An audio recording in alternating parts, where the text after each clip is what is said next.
कहानी की शुरुआत में हम साइबेरिया क्या एक झील को देखते हैं, जहां बहुत से जर्मन सिपाहियों को लाइन में खड़ा किया गया था। दरअसल दूसरी जंग अजीम के खत्म होने के बाद रूस ने बेशुमार जर्मन फौजियों को कैदी बना लिया था और उनसे कोयले के कानों में दिन रात सख्त मशक्कत करवाई जाती थी। हालांकि खास झील की सिक्योरिटी भातकन थी, लेकिन इसके बावजूद कोई बहकीदी यहाँ से भागने का सोच भी नहीं सकता था, क्योंकि इस झील के चारों तरफ दूर दूर तक सफर बर्फी बर्फत यारी हजीलिक सी भयानसानी आबादी से तकरीबन 4000 किलोमीटर दूर वाक़ थी। इसीलिए अगर कोई इस झील से भाग भेजाता तो साइबेरिया की जानलेवा सर्दी में इसकी मौत की नहीं थी। यह झील हजारों किलोमीटर तक फैली बर्फ के बीच में बनाई गई थी, इसलिए फरार होना तकरीबन नामुमकिन था।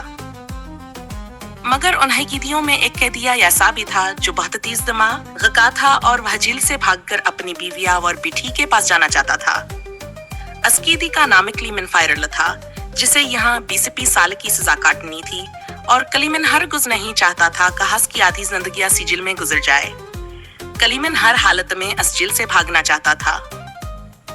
खुशकिस्मती से एक दिन से मौका मिल ही गया और वह कोयल जाने वाली एक मालगाड़ी में छुपकर जेल से फरार हो गया। जेल के बाहर जबासने ले आसमान में चमकते हुए सितारों को देखा, उसकी खुशी की कोई हद न रही, लेकिन यह खुशी ज्यादा देर नहीं रह सकी। कुछ ही फासले पर मालगाड़ी रुक दी गई और जब क्लीमेन ने बाहर झांक कर देखा, वह एक रसीफोजी बंदूक ताने इसके सामने खड़ा था। बदकिस्मती से इसे दोबारा गिरफ्तार कर लिया गया और इसे एक खिले आसमान वाले सेल में बंद कर दिया गया। सर्दी बेहद शदीद थी और रात की बारिश ने इसकी हालत और भी खराब कर दी। से चंद घंटों के लिए नहीं, बल्कि पूरे 2 दिन तक खिले सेल में रखा गया। 2 दिन बाद सब झील का वार्ड ना सके पास आया, इसे सेल से बाहर निकाला और बगैर किसी तशद्दुद के सिर्फात ना कहा कि तुम्हारे साथ ही बेसब्री से तुम्हारा इंतजार कर रहे हैं। जब क्लीमेन अपने साथी कैदियों के पास पहुंचा तो वो सब लाठियां और डंडे लेकर इसका इंतजार कर रहे थे।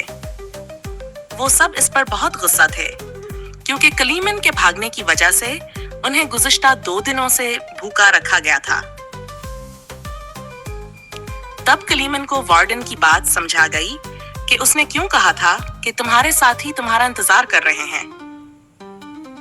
क्लीमेन को देखते ही सबब की दिया इस पर टूट पड़े और उसे बड़ी तरह मारा। मारपीट में वह तना जख्मी हो गया, कहा से झील के अस्पताल में दाखिल करना पड़ा। इस झील का डॉक्टर भी एक जर्मन कैदी ही था।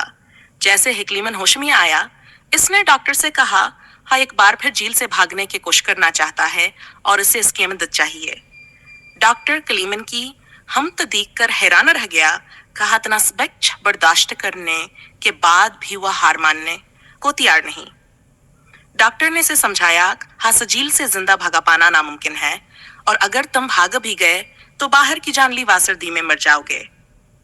लेकिन हकीकत यह भी है कि अगर तुम नहीं भागोगे तब भी तुम्हारी मौत यकीनी है, क्योंकि जिन कोयले की कानों में तुम काम करते हो वहां कार्बन की